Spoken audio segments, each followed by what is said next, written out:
Good evening and welcome to Monsters Among Us, the Tuesday edition. I'm your guide, Derek Hayes. Welcome back to another installment. We're back to normal here on the Tuesday episodes, and I appreciate all your patience while me and my crew took a little breather. Now I'm back with a brand new topic for tonight's program. For as you know, here on the Tuesday episode, all the calls share a central theme. All Bigfoot, all ghosts, all UFOs. You get the drift. And tonight's subject is something I honestly don't know a lot about. For me, it teeters on the side of religion, which is also not a subject I'm well versed in. But the other end of that teeter is the paranormal. So here I am. Now, of course, I'm talking about the concept of demonic possession. And that's possession of items, things, places, and even people. But it's with possessed items that we begin here this evening. Elvira from Illinois. Welcome to the program. Hey Derek, my name is Elvira, and I'm calling because I wanted to leave my story. I guess you could say it's kind of a paranormal story, maybe even demonic, I would guess. Just wanted to say, though, from the beginning that I do love your podcast. I've been listening to it for quite some time now, and I really enjoy hearing everyone else's stories. It gives it sort of a realistic vibe. But anyway, good job on the podcast. Just wanted to give you kudos. So, my story happened, and this is probably the only thing that I've ever experienced that was truly paranormal or demonic. It happened well over 5 years ago, in my early 20s. I was dating this guy at the time that was kind of a scientific guy, didn't really believe in religion. He was kind of like go against the grain. If it's not provable, then I don't believe it kind of guy. So I was brought up as a Catholic. My family, they would take me to Mass and all that. So I never really questioned my religion. I just knew I was brought up Catholic, so that's just what I believed in. I wasn't really going to church or praying or anything. I wasn't really a practicing Catholic. I just, grew up with it, so it kind of stuck. Anyway, I was talking to, my boyfriend at the time over the phone, and he was just telling me all this information about how the Bible is a bunch of crap and saying how, it kind of contradicts itself. It'll say one thing and then right after it'll say something else that kind of goes against what it just said. Basically, calling it a bunch of BS and how it makes us all look like sinners and just a bunch of negative things against the Bible and religion.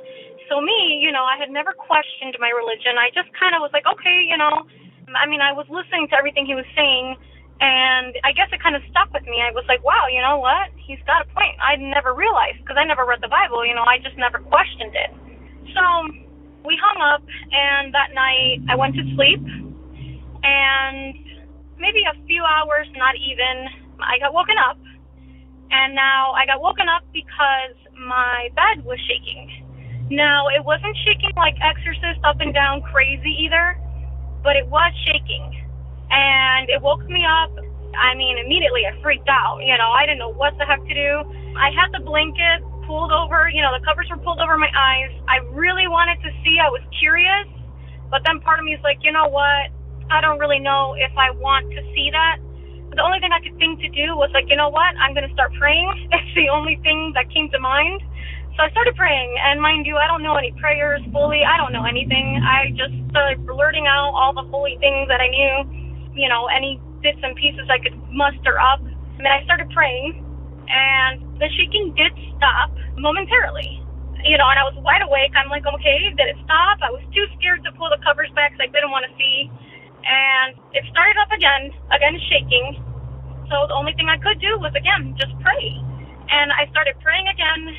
The shaking stopped. The shaking altogether maybe was like a minute or two. It wasn't a long time. It wasn't crazy. It was just like shaking.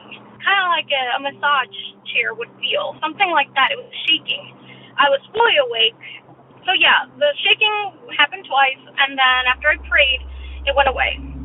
So the next morning, after I finally was able to sleep, I don't even know how that night, the next morning I looked in my room, to see, okay, did we have an earthquake? I live in Illinois. I should have added that.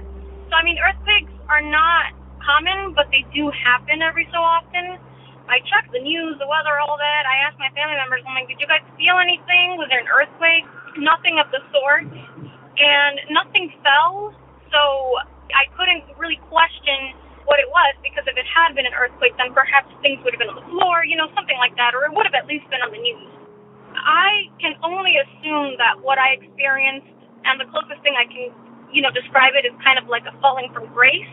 If you've ever heard of something like that, it's when someone starts to kind of question their faith, their religion, their beliefs, and so they fall from grace, it's called. It's kind of like, okay, fine, you no longer believe in us, then here you go, And my guess is that, I guess I was up for grabs, and that was like, if you believe in this stuff, then that was maybe demonic. Ever since then, I wouldn't consider myself a Catholic or even a religious person, but I think I've always held on to a little bit of faith at that point, so it's kind of like, you know what?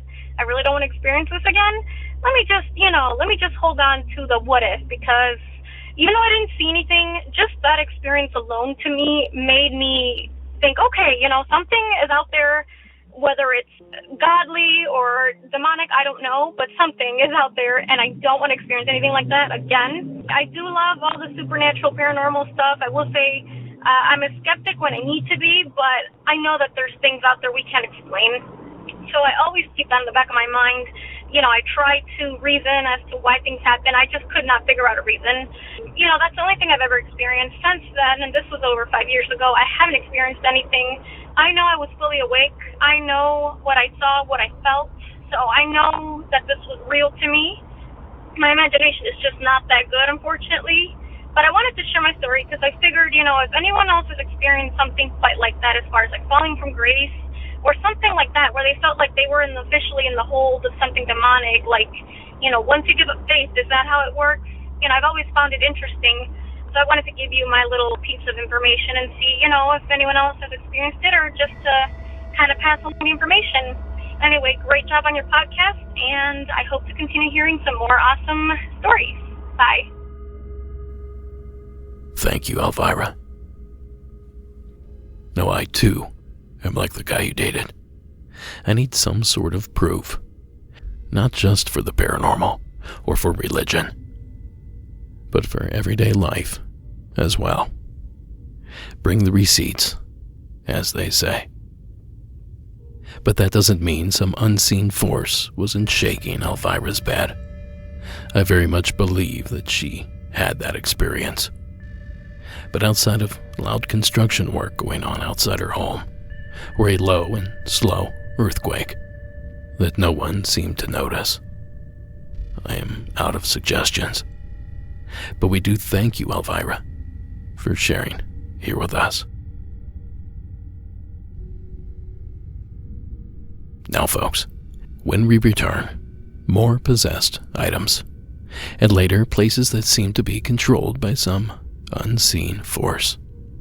Possessed places coming up. Don't go anywhere.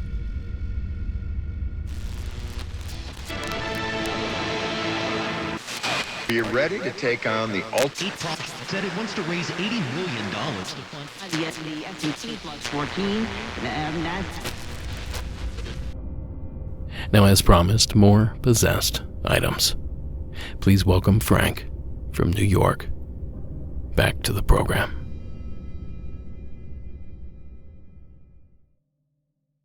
Hey, Derek, this is Frank from Long Island. I'm calling about a little weird situation that happened to me maybe around 2002, 2003, maybe 2001.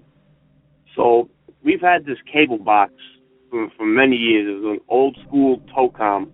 Had the wood graining on it, the old red numberings. And I remember it was one night, I was watching TV.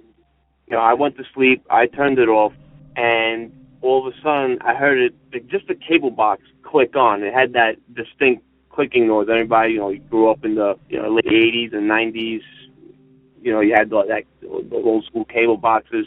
It had that distinct sound to it. Now, this would happen once in a while that the box would turn on, and it would always come up as 00 in the numbers. You would have to put, the channel in yourself.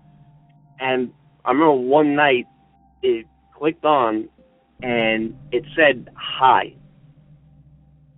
And I remember I woke up, I saw it, and I'm like, what the hell? I'm like, how the hell is that? Like, it's an old box. I mean, I want to say it's from maybe 89, 90. I remember watching Terminator 2 on pay-per-view. That's how old it is. It was around that time when it comes to the age of the box. But from all the years that we've had it, not once has it ever, turn on and then say those letterings.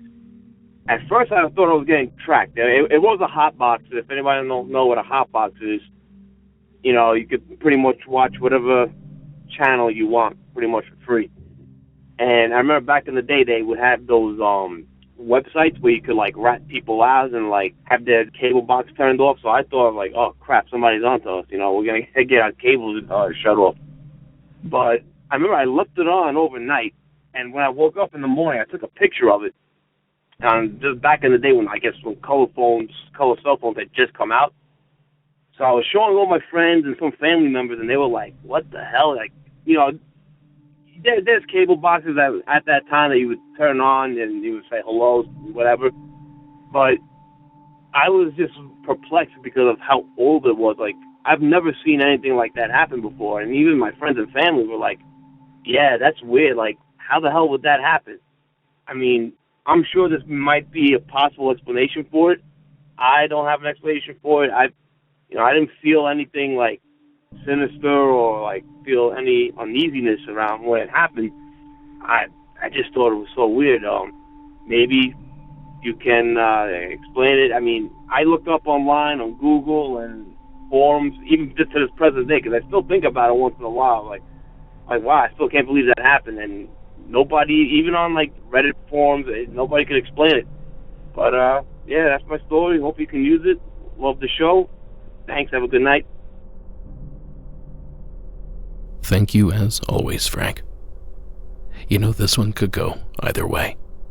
Either someone or something got into Frank's cable box and manipulated it in order to communicate with Frank. Or a very old cable unit went on the fritz. I'll let you be the judge there. Possessed or not, Frank, it's a fun little story. And we thank you again for sharing it with us. Now, folks, if you have a story you would like to share here on the program, a true story, give our hotline a call at 888-608-NIGHT. That's 888-608-NIGHT. Or record your story on your phone in the form of a voice memo and email it to me at monstersamonguspodcast@gmail.com. Now, our next possessed item comes to us anonymously. Please welcome this mystery caller, all the way from the UK. Hi, Derek. I'm calling over in England, Halifax in West Yorkshire. I'm going to tell you about what I think was a possessed item I inadvertently bought back in the late 90s over in Manchester in a hotel called the Sasha Hotel. I would have been around 17, 18. I didn't know at the time that hotel's quite seedy, not the best place for clientele. However, I was massively into films and my uncle took me, so there's a lot of like horror films, and I bought a copy of The Exorcist on a VHS cassette tape. Looking at that tape, looking back at it, it was a bad copy. There's some weird stains on the back of it. Didn't think much of it at the time. I was at college and I was doing all kinds of like horror trailers and things for media studies I was doing at the time. So I had a lot of friends round and doing like occult trailers, zombies and red paint everywhere. That film I did watch it with my friends. Didn't really think anything of it. On the night that we did watch that film, we were just messing around. One of the friends said, "Oh, let's summon the devil." This is after I'd watched the film. And he mentioned, if we say the Lord's Prayer backwards with all the windows open, the devil appears in the mirror, which he didn't do, but it did scare me a bit. Made me excuses and went home. A few days after that, the video tape, the VHS cassette tape, I had quite a few films in my room. Still lived at my mum and dad's then in Stockport in the Manchester area. I heard it move on the shelf. I didn't see it. As I woke up, I heard it move across the shelf. So I didn't think much of it. So I don't know what it was. Didn't really think much of it at the time. However, that tape, it did continue to move around the house. It got lost. I found it one day next to one of the house plants inside the home, and the plant was dead. And I don't mean it hadn't been watered in a few days. It was proper black, brown, dead, because the tape was next to it. Around that time as well, as I say, it was the late 90s, we had an infestation of a wasp nest in my room. It was a loft conversion. They hated me, the wasps. And I know you shouldn't disturb a wasp, but, they mind their own business. However, they go for me. Still happens to this day. I still think, whether I've got an unhealthy hatred of them, they hate me and I hate them. But that was something else I had to deal with. Quite a lot was going on. The one thing that really did disturb me the most was one night, in the middle of the night, bear in mind I was about 17, 18 years old at the time, I heard a voice in the night say, "Mines," and it was a deep, guttural, real, it's indescribable sound, the way it was said, "mines," as in the human mind. And I was absolutely frozen in terror. I didn't sleep that night. The very next day, I got all the tape when I found it. Again, it had gone missing, and I threw it in a local tip. I destroyed it. Everything stopped then after that. Thankfully, things calmed down. Apart from the wasps, again, they go for me. So I'm interested to see what you think about this. I've been seeing films recently, The Conjuring. I know they kept possessed items, and by me destroying this item, I don't know if they've inadvertently let a spirit out. I'm interested to see what you think about the wasp situation. Anyway, I love the show. Keeps me going. I'm 41 now. But the story's always stuck with me. People laugh at it when I tell it, so stop saying it, but I'm glad I found a show where people share things. And I'm interested to see what you think. Thank you very much. Bye. Thank you, caller. Yeah, we're not gonna laugh at you. We might suggest everyday explanations for otherworldly activity, and we might ask a lot of questions, but we're not gonna laugh at you. That's not what this is all about. But speaking of questions, after hearing this call a few times, I now wonder if this isn't more of a cursed object situation than it is a possessed item one. Now, regardless of all that, this video cassette killed a houseplant. Now, that's amazing and terrifying in my book. Is anyone else thinking?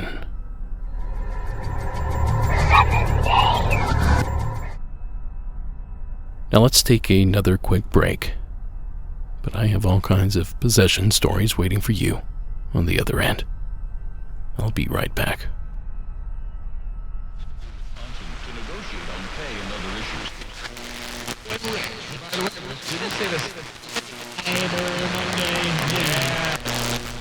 The greatest story ever told. You might even shed a tear when you watch. Now, if you don't mind, let's hear about a few possessed places, beginning with this anonymously submitted entry from Parts Unknown. Hello. I just discovered discovered your show and enjoying it. I know I'm late. There's like 14 seasons now, but it inspired me to share my own encounters, especially the creepiest one I've had. I prefer to remain anonymous, so I'll start by saying, on my wife's side of the family, the women seem to have a genetic or like a hereditary predisposition to sensing paranormal activities. They seem to be more connected to, ghostly beings and spirits, and in turn, they seem to be magnets for them as well. So about 4 or 5 years ago, we were living in our first house, me, my wife, and all our kids. And we started having a bunch of different things happen throughout the night. My wife and my oldest daughter would both report hearing what sounded like whispers coming from the hallway leading to my 2 oldest children's bedrooms and things like that, and then walking in the night. But I know I don't have a lot of time, so I'll get to the main event.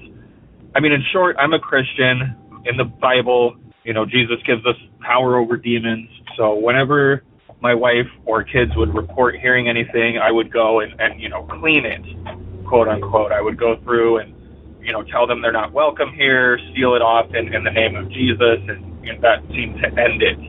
But one night, both my wife and my youngest daughter kept waking up in turns, complaining of nightmares. First it would be my wife, and then I would tell her it was okay to go back to sleep, and then my youngest daughter would wake up, and it just kept going all night. And so the next morning, so keep in mind it's bright day out, that's when these beings should be at their weakest point, I started searching for this presence feeling around the room, and I located it in our closet.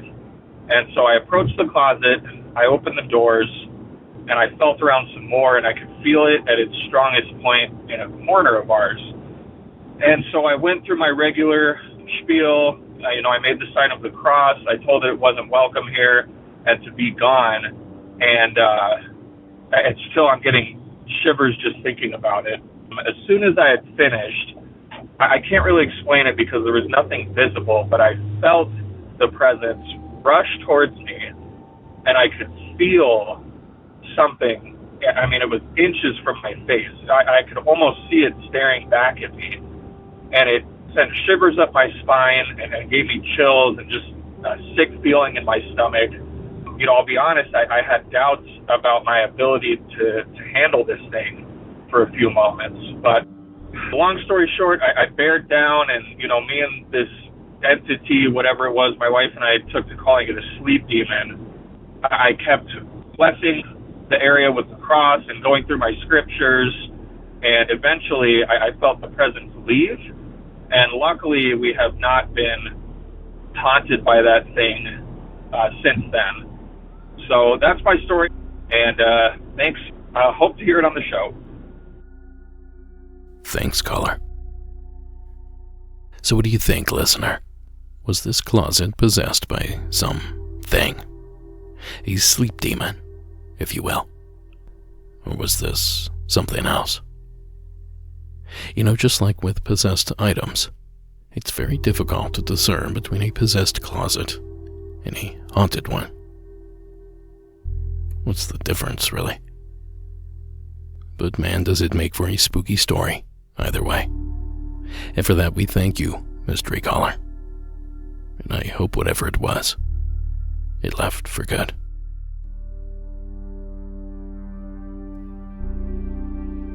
Now, folks, here's where I'd normally tell you to go to monstersamonguspodcast.com and to click the shop tab. But this week, I'm going to plug a film I made instead. My pal David Flora and I spent a few weeks out in the deserts of Southern California, chasing legends of UFOs, ghosts, ghost lights, government cover-up, and even Bigfoot, all here in SoCal. Now, the film we shot is called Shadows in the Desert, High Strangeness in the Borrego Triangle. And you can rent it right now for only a few bucks. Just visit borregotriangle.com to learn how and to watch a trailer. And some breaking news. Now you can watch the film for free on the Tubi app, Or if you have Amazon Prime, you can see it there with your subscription.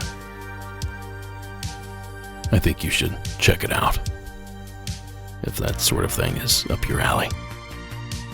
And if you're tuning in, I bet it is. Now back to the action with another possibly possessed place.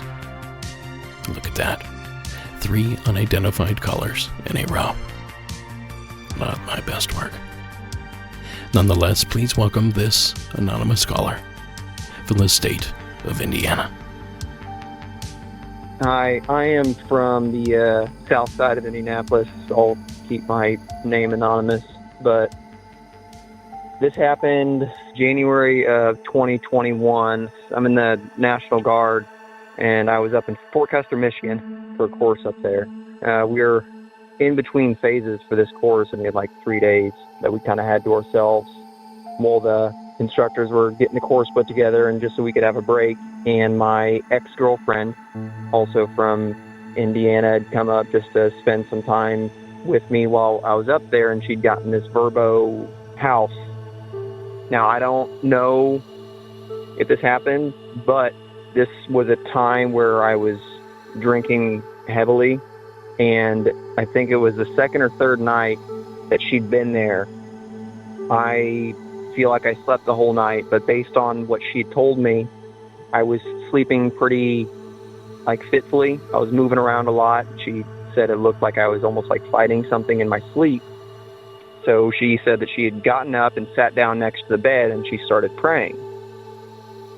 And a few minutes into the praying, she said, I sat straight up in bed, and I looked at her with my eyes closed, and I said in some deep, not my own voice, something along the lines of, you can't have him, he's ours.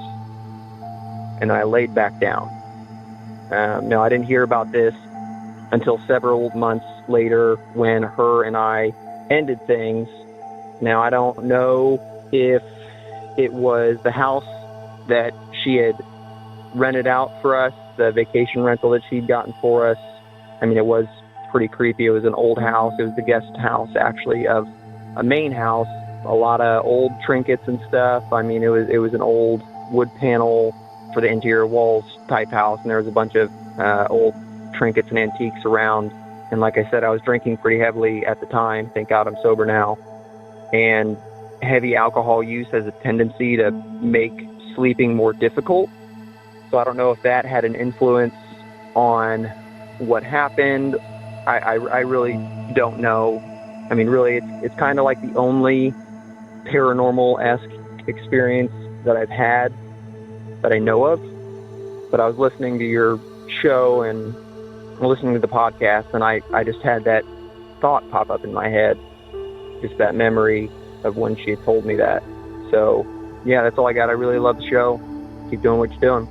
Bye. Thank you, caller. Now there's a detail that keeps popping up. Some experiencers claim to hear disembodied voices seemingly fighting over them, or claiming ownership, or their soul, or whatever. I guess it all depends on your worldview. But I have more of that coming up after this quick break. No ads about the IRS. Stop itching, the hair stops falling out. Fast free shipping, free road hazard. Last Trinity, as you continue to... Now, to prove my point about these disembodied voices and their battle for the human soul, and to segue us into our next category of quote-unquote possession, which is possessed people, here is tonight's next submitter, Josh from California. Hello, my name is Josh.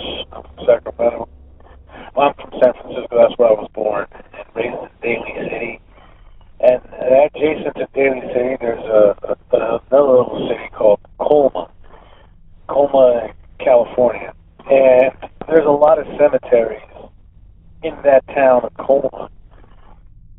And supposedly, part of the town was also built upon what used to be graves. Well, anyways, this happened and it didn't happen to me. It happened to my ex-wife at that time, my girlfriend. This happened about probably a little bit over 20 years ago. She lived in Colma in a 3-story apartment building. And when I was younger, actually, I had friends that lived in that neighborhood in another type of apartment building, and a couple of times went to play in the cemetery, and saw a couple things there that probably for another call. But anyways, my girlfriend at that time, she lived in this apartment with her mother, her other sister, and our daughter that at that time she was a baby. She wasn't even a year old, I believe. And they had 2 bedrooms, the kitchen, the living room, little hallway, little walkway, tiny.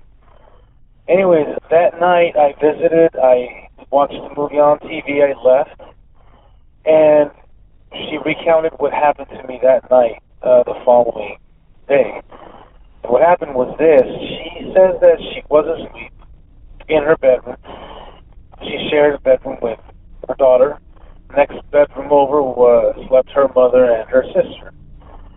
And so, sometime while she's asleep, she says she has a dream. And in this dream, she finds herself in bed, eyes open, semi-darkness around her, but she sees what she describes as just silhouettes around her bed, looking down at her.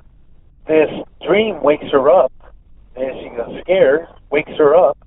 She sits up in bed, and she finds that she's breathing a bit shallow, her heart's thumping, she's scared. And while she's trying to gather her thoughts, whatever, she hears a voice next to her, a male, husky voice, whisper in her ear saying, "I'm never going to let you go." When she hears these words, her scare, her fright level just goes through the roof, and she goes and she reaches for her daughter, grabs her, she huddles into one corner of the room where the bed is at, and she says she was trying to yell out.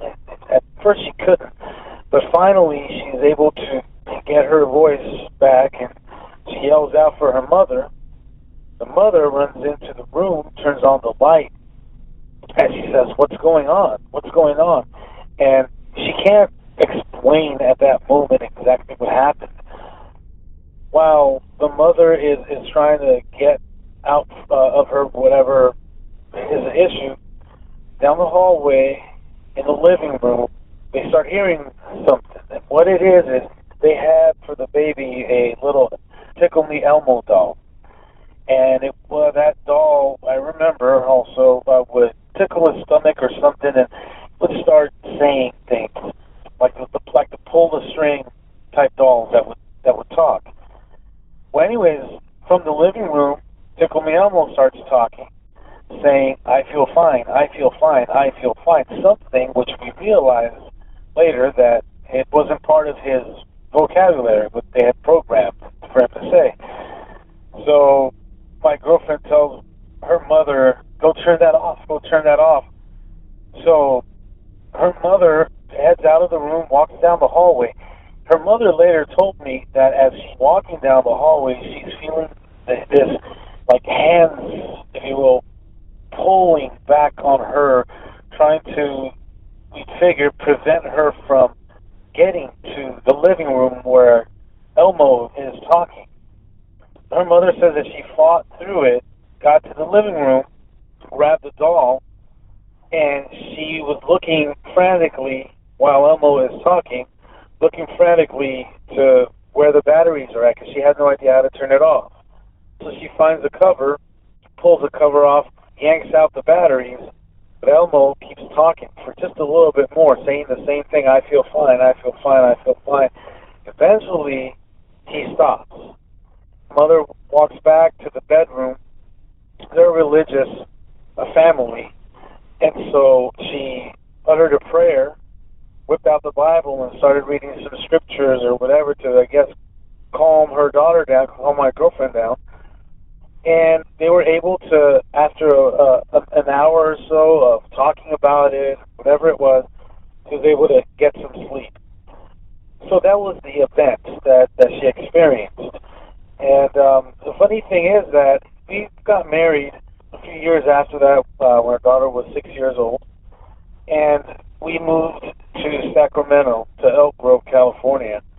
And our first house that we had was a house from scratch, like, brand new neighborhood, brand new home. No one lived in there before. We were the first owners, and it came to a point where I did not like that house. I felt unsafe in that house. I felt like there was an eeriness about it that I just did not like. So we lost that house, but throughout our marriage, we experienced a lot of it. It was like a very toxic marriage, as some marriages are. But ours was always filled with problems, trouble, hardly ever anything positive. We did our best at everything we could to make things better, but it was always one thing after the other. Nothing out of malice or violence or nothing like that, but it was just never was it emotionally safe marriage or household for any of us.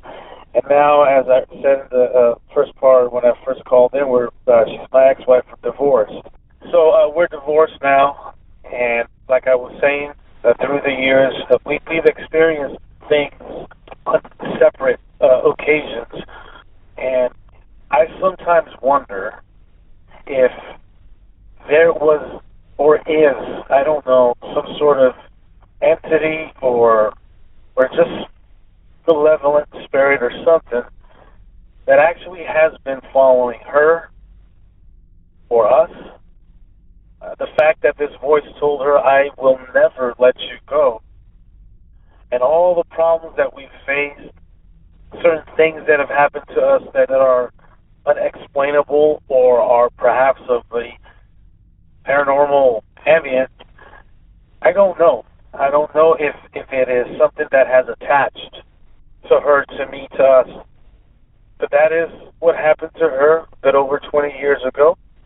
It always gives me goosebumps since I first heard it till every time I tell friends about it. Thank you, and I hope you enjoy. I love the show, although I am just coming to it right now. But I've enjoyed it. I'm trying to binge hear it. Thank you again for your hard work. I appreciate it, and I enjoy it very much. Keep it up. Bye-bye. Thank you, Josh. Well, not exactly the same, but still a disembodied voice claiming ownership over a person. And I have another that is at least similar to what we just heard. Carissa from Minnesota. Let's hear your version.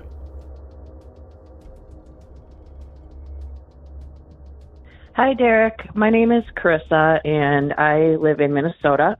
This is actually my first time calling in. I just started listening to your podcast this year, and I really like it. I listen to it every day.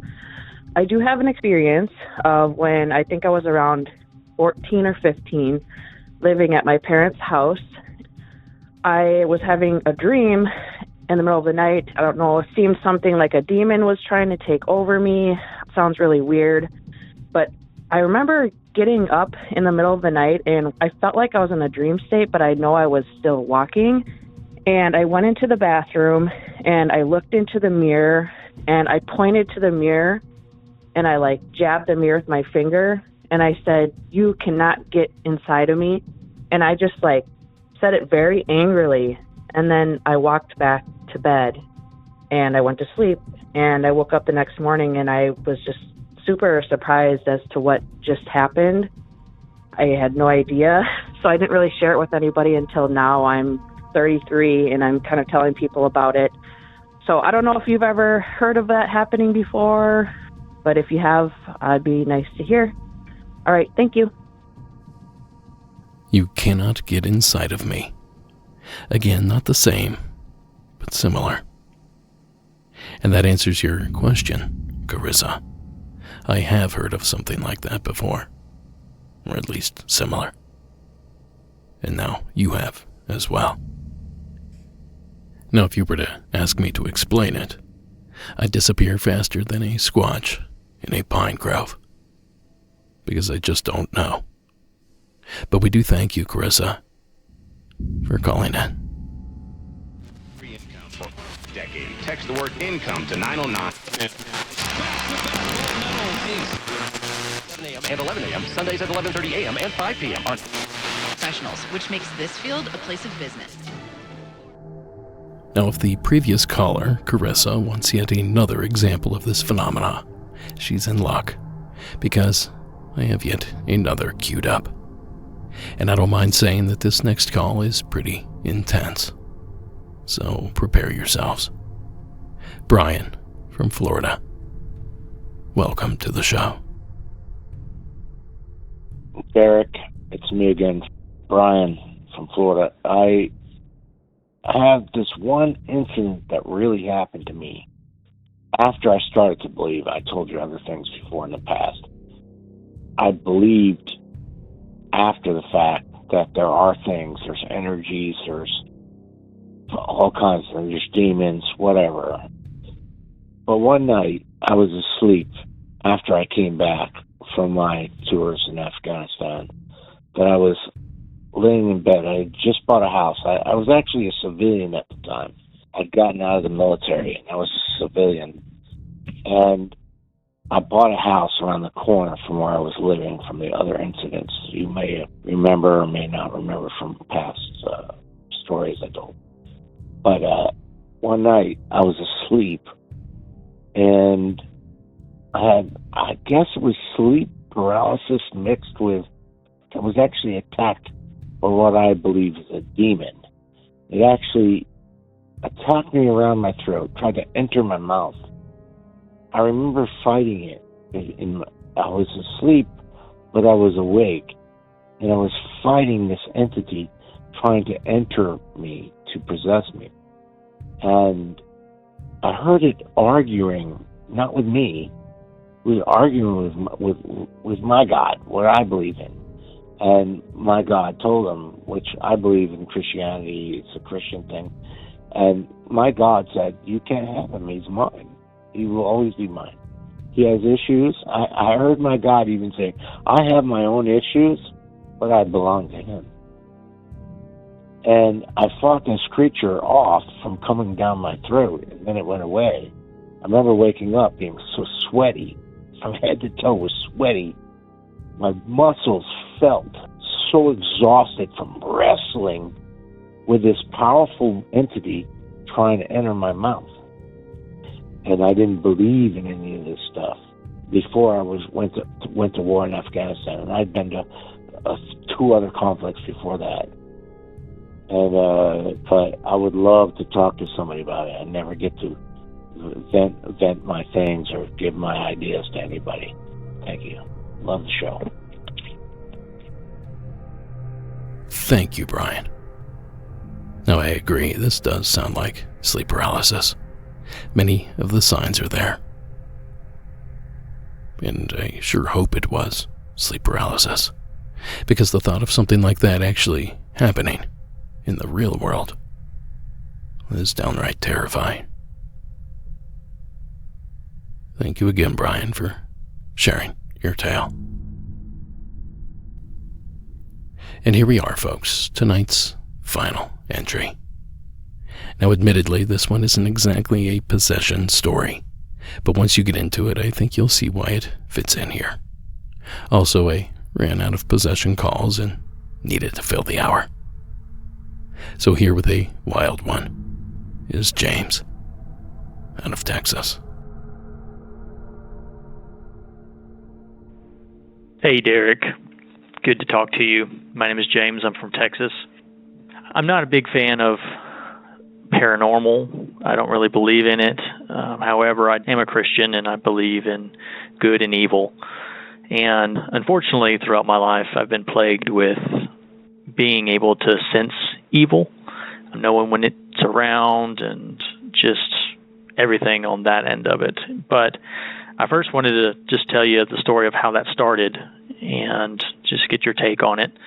Whenever I was young, we go through a in our church, we go through a class that's called a catechism class. It's confirmation, where we learn everything about the Bible, and we learn about the religion and about different beliefs and such.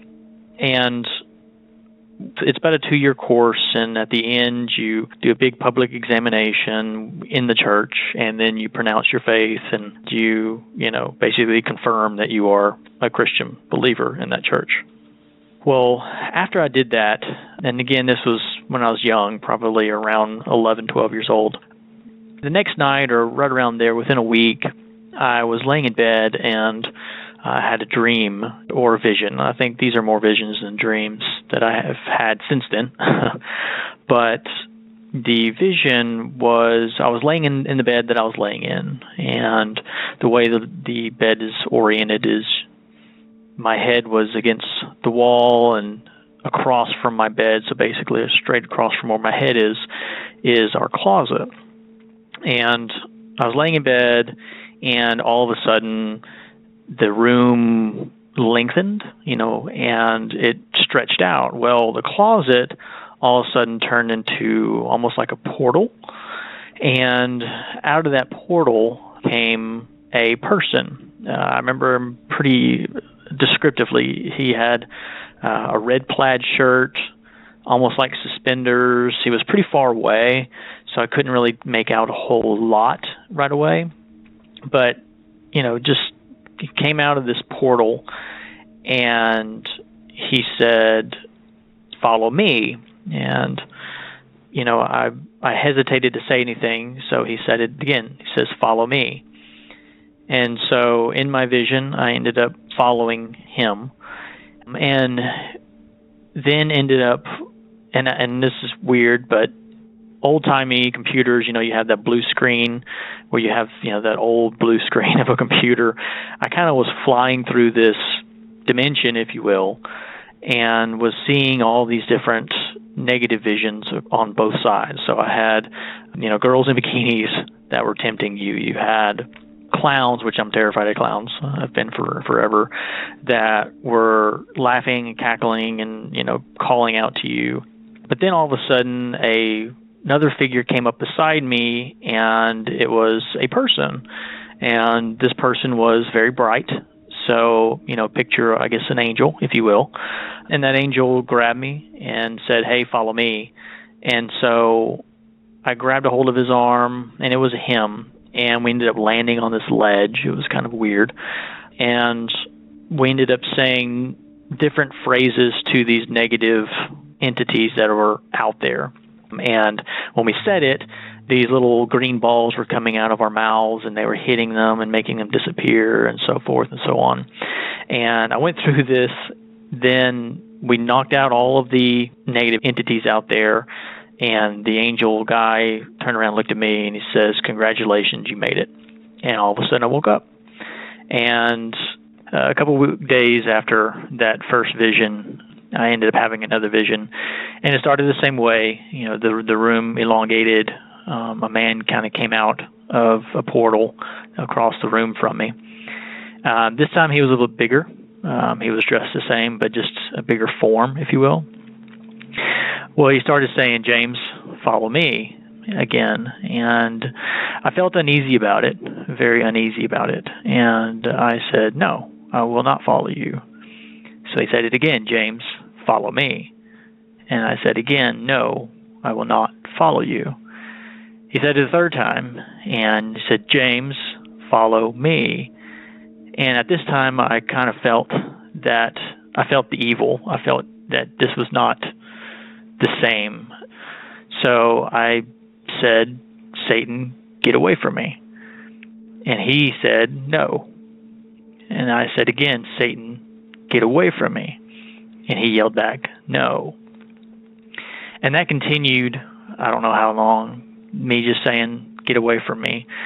Finally, I said, "I don't believe in you. You need to leave." And he said no, and kept going, "No, no." And the more he said it, the louder it got. And it seemed like the room was shortening at that time now, and he was getting closer not moving, but it's just the room was shortening. And he kept saying no and no, and louder and louder, started ringing my ears. And finally, when he got basically, I don't want to say at the foot of the bed, it was probably further away from there, I kind of woke up out of the daze. Like I said, I called a vision. Just kind of woke up, and my ears were still ringing from him saying no. I can still basically almost hear it in my ears, and all the hairs on the back of my neck and my body were standing up. And since then, I've been able to now feel evil around. I can't say, and I'm not going to say I'm sensitive or anything like that. I don't necessarily believe in that, but I feel it. You can just feel evil when it's close by, or in a room, or in a building, or whatever, and I just feel that evil presence. So anyway, again, just wanted to share my story, Derek, and again, I appreciate the opportunity for these podcasts, and I'll keep listening. Have a good one. Thanks, James. So what do we think here, folks? Was James tempted by aliens? Visited by ghosts? Maybe this was associated with his faith. Or, as my imagination likes to spin it, he was part of some top-secret government program where they would assess children they thought would fit their needs. They're sent through this little simulator to test their abilities. And if they pass, they get pushed further into the program. Now, what that program might be, or who might be behind it, I don't know. My imagination ain't that good. But the call sure was. And we thank you again, James, for sharing it here with us. And folks, that's going to do it for this possession-themed episode. I hope all your souls are still intact. And I'll be back here on Thursday with a brand new entry. But until then, Monsters Among Us is written and produced by me, Derek Hayes. Copyright Red Crow Media. Additional support is provided by Sarah Carter Hayes and Delaney Powers. All media used in this production is done so under the protection of fair use. Give us a follow on Instagram and Facebook, and YouTube while you're at it. A rate and review would be a nice little stocking stuffer this Christmas. And if you're out there in the cold and you want to hear Monsters Among Us on digital radio, you can catch us on the UNX Network every Saturday evening at 11 p.m. Eastern. Just visit unxnetwork.com to tune in. And finally, tonight's score was provided by Iron Cthulhu Apocalypse, Code at EG Music, and Carl Casey at White Bat Audio. Alright folks, thank you so much for stopping by. Be sure to check out Monsters Among Us Jr. each and every Wednesday. Watch our film, buy some stuff, share with friends. You know the deal. Have a good night, and keep it spooky.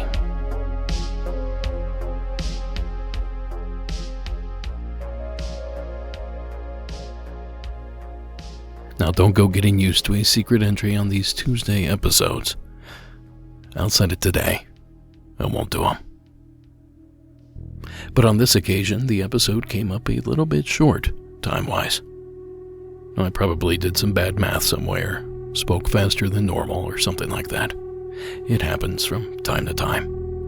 But to make up for that lost time, I found one more entry I'd like to share this evening. Not a possession story, but something similar. Now folks, ready yourselves for yet another anonymously submitted call. This time from the state of Arkansas. Hi, Derek. I live in Mountain Home, Arkansas, just right south of the Missouri border. And I always grew up with my great-grandma telling me I was cursed by the devil. And, I never believed that. I had a rough childhood and all that. But it wasn't till recently that I found that there was a book of demons. And, I was sophomore year, and I thought I'd take a look and just look it up and see what it was, And so I looked it up on my phone and typed it in, went to the first page and started reading the first page. And then I got a text from a kid at my school that I'd never even talked to that said, read it out loud, 2 minutes after I finished that first page. And ever since then, I've always had this feeling of being watched and followed.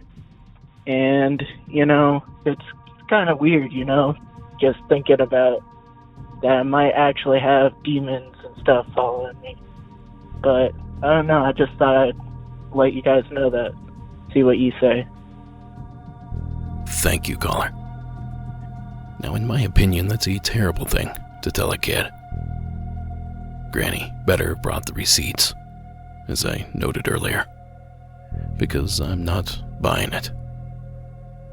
Now, that said, it was a weird coincidence with the text, the book, the schoolmate. But let's hope it's just that, a coincidence. And that's all it was. Either way, thank you again for the phone call. And thanks for sticking around to the end of tonight's program. Keep it spooky and have a good night.